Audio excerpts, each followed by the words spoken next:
सौभाग्यवती नारी जितना भजन पूजन करती है, सौभाग्यवती नारी जितना भगवत नाम स्मरण करती है, भगवत पूजन करती है, व्रत करती है, साधना करती है, तप करती है, पूजन करती है, पाठ करती है, आराधना करती है, अर्चना करती है, उस सौभाग्यवती नारी का किया हुआ दान, पुण्य, धर्म, भजन, कीर्तन, स्मरण, सेवा, चाकरी उसके पति के भी काम आती है और उसके पुत्र और पुत्री के भी काम आती है। एक सौभाग्यवती नारी के द्वारा किया, आवाज पकड़ रहा है, एक सौभाग्यवती नारी के द्वारा किया गया भजन, पूजन, स्मरण, संकीर्तन, नाम जाप, नाम कीर्तन उसके पति के भी काम आ रहा है और उसके बच्चों के भी काम आ रहा है। देखिए कितना सुंदर शिव महापुराण में चरित्र आया है वृंदा देवी का कि वृंदा जितना नाम जाप करती है, वृंदा जितना नाम भजन करती है, वृंदा जितना नाम स्मरण करती है, उसके पति को उसका लाभ है।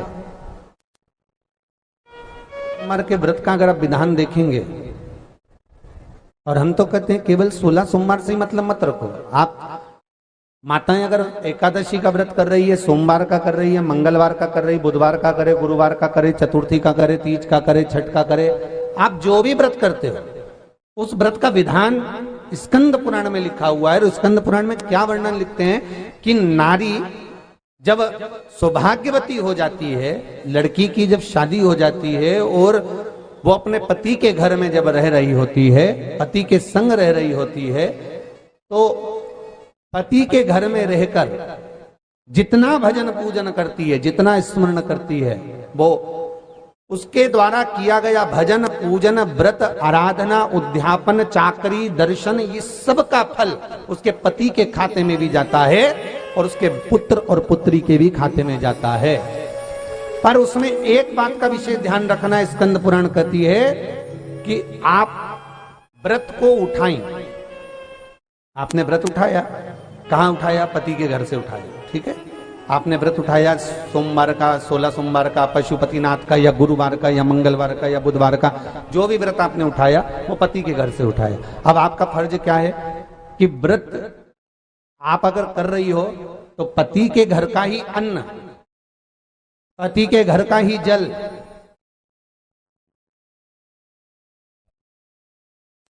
पति के घर का ही सुख आनंद महाराज हमको प्राप्त हो।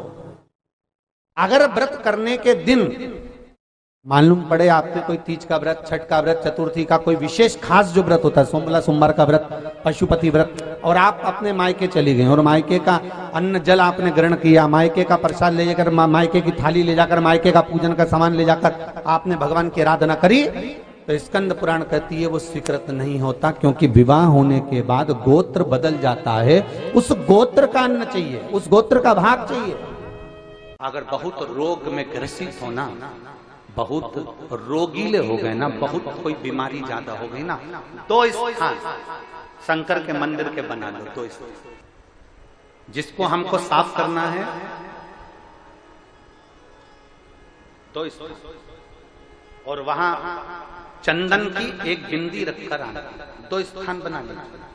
पहला ये जो जलाधारी है, अशोक सुंदरी वाला जो स्थान है, पहला स्थान अशोक सुंदरी का स्थान, जहां पर बीच में एक मोटी सी लाइन रहती है, उसके आसपास में जो जगह रहती है उस जगह को जल से साफ करें, और जल से साफ करने के बाद में उसी को अपने शरीर पर थोड़ा सा लगाइए, हाथ को धो लीजिए, थोड़ी सी चंदन की बिंदी दोनों ओर लगा दीजिए। पहला स्थान। दूसरा स्थान जहां से पानी बहकर जाता है, उस पूरे स्थान पर से कहीं भी एक तुम्हारा मन कर जाए, उस स्थान को थोड़ा सा हाथ से और जल से साफ कर दो, और वहां भाग को अपने हृदय से या शरीर में जहां रोग है, तकलीफ है, बहुत कष्ट है, बहुत दर्द है, उस स्थान पर लगाओ, और चंदन की हाथ धोने के बाद चंदन की एक बिंदी उस स्थान पर, वो नाली वाली जगह पर कहीं पर भी रख दीजिए। ये दो जगह आप साफ करना सीख जाओ, ये दो स्थान आपने अगर साफ करे हैं तो निश्चित है कितनी भी बड़े से बड़ी बीमारी है उसका रिजल्ट अच्छा ही आएगा, वो बीमारी समाप्त होगी। वो बीमारी समाप्त होगी निश्चित है। थोड़ा समय लगेगा, थोड़ा समय लग सकता है, पर आप अपने भरोसे से अगर करोगे तो निश्चित निवेदन करूंगा, दुनिया में ऐसा कोई समस्या नहीं जिस समस्या का कोई निदान नहीं। हर समस्या का निदान है, पर निदान किसी दूसरे के पास नहीं, निदान केवल मेरे भोले नाथ के पास में है। आपको अगर किसी समस्या का सफल आनंद चाहिए तो शंकर की शरण में जाओ। आपको सीहोर आने की भी जरूरत नहीं है, आपको हमसे मिलने की जरूरत नहीं है, आपको पंडित प्रदीप मिश्रा के पास नहीं आना, आपको किसी बाबा जोगी के पास नहीं जाना, आपको किसी के बेल भभूति लेने नहीं जाना, आपको तो शिव के पास जाना। जो शंकर की वस्तु है उसको स्वीकार करो, बस शंकर की वस्तु को स्वीकारिए।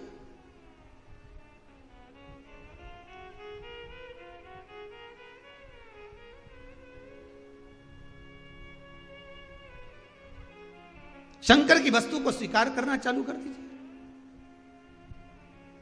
अरे भाई, शिव महापुराण की कथा तो यहां तक कहती है, यहां तक वर्णन कर रही है, जिस व्यक्ति की नौकरी नहीं लगती, सर्विस नहीं लगती, हर जगह पर अप्लाई कर रहा है, बार बार इंटरव्यू देने जा रहा है, लगातार उसको अगर सफलता प्राप्ति नहीं हो रही है तो धतूरा ढूंढो। धतूरा कहीं बाजार में नहीं मिलेगा, किसी वृक्ष से धतूरा तोड़ लिया, कुछ मत चढ़ा, तू शंकर जी के मंदिर में जाकर तेरा नाम और गोत्र बोल और शिव जी को धतूरा चढ़ाना चालू कर दे और बाबा से विनती कर, धतूरा चढ़ाना चालू कर। अब धतूरा कोई बहुत कीमती होता है क्या? बहुत पैसे का मिलेगा क्या? कहीं पे मिल जाएगा। धतूरा तोड़ और चढ़ा शंकर जी को। रोज नियम बना ले कि एक धतूरा मैं शंकर जी को चढ़ाऊंगा, प्रतिदिन चढ़ाऊंगा, शिव जी से जाकर निवेदन करूंगा प्रतिदिन। शंकर जी की प्रिय वस्तु में धतूरा, बेलपत्र आदि आदि की तो है, क्या है? चढ़ा रोज एक धतूरा,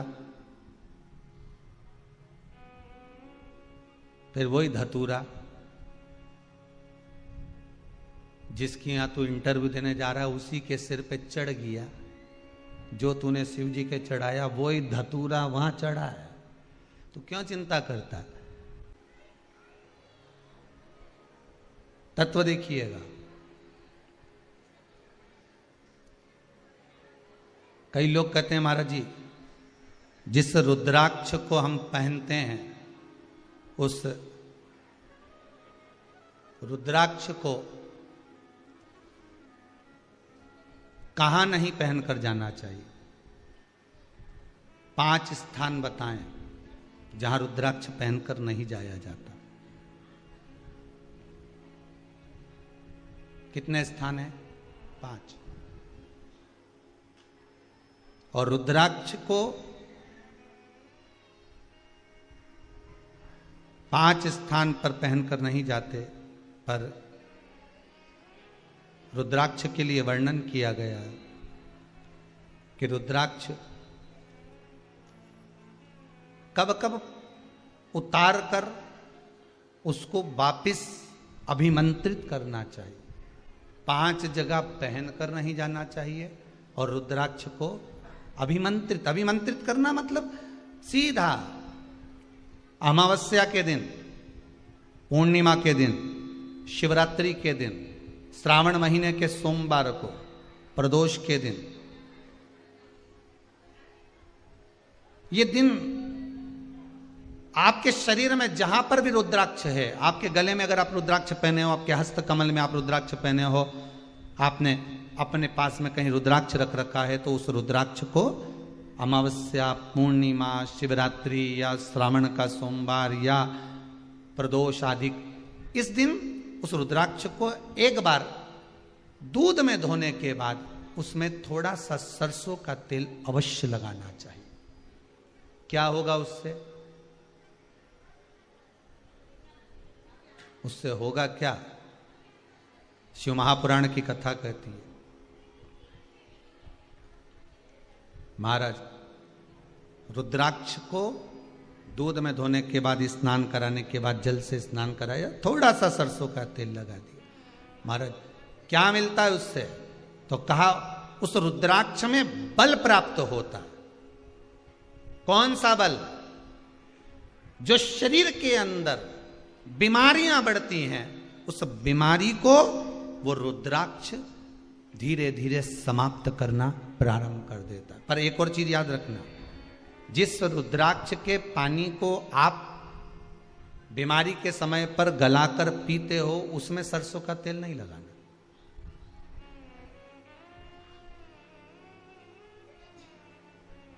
उसमें सरसों का तेल नहीं लगाना है। उसको तो आप केवल स्नान कराओ दूध से, जल से, और फिर उसको गला दीजिए, उसका पानी आप पीना चालू कर दीजिए। जिसको बड़ी बीमारी होती है उसके लिए कल कथा में वर्णन किया रुद्राक्ष के जल का। रुद्राक्ष का जल पिया जाता है शरीर के अंदर से रोग को, बीमारी को हटाने के लिए, रोग बीमारी को समाप्त कर। कथा कहती है आत्मा लिंग है, और उस आत्मलिंग को जिस दिन हमने जान लिया, हम कहते हैं कि भगवान के मंदिर में जाते हैं, जब शिव जी के मंदिर में जाते हैं, भगवान का भजन करने जाते हैं, दर्शन करने के लिए जाते हैं, जब भगवान के मंदिर में पहुंचते हैं,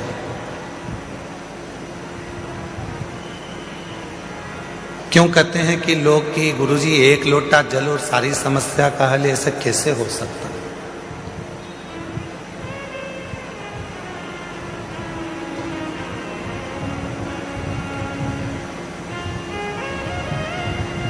कैसे हो सकता है? शिव महापुराण की कथा कहती है कि वो एक लोटा जल सारी समस्या का हल ऐसे होता है। घर से जब हम जल लेकर चलते हैं तो भगवान देवाधिदेव महादेव के पास में भरोसा लेकर जाते हैं, विश्वास लेकर जाते हैं।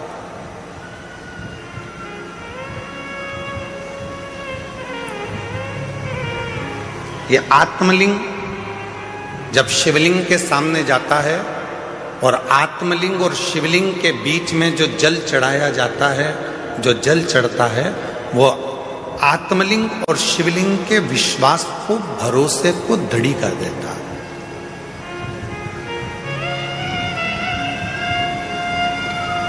फिर दुनिया का ऐसा कोई काम नहीं रहता जो आप कर नहीं सकते।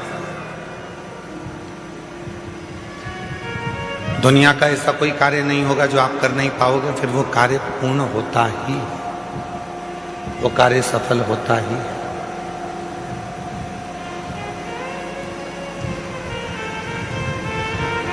एक सुंदर चरित्र, उधर आवाज नहीं जा रही है भाई, आप आवाज खोल रहे हो परंतु वो गूंज रही है, उसको ढीले कम करो, क्योंकि वैसे ही वो हॉल है ना, तो गूंज रही है। और आवाज को क्लियर करो, और इधर साइड में आवाज नहीं जा रही। तुम्हारे लड़कों को भेजो उधर सुनने के लिए। उधर भी नहीं आ रही है क्या? उधर भी लड़कों को भेजिए।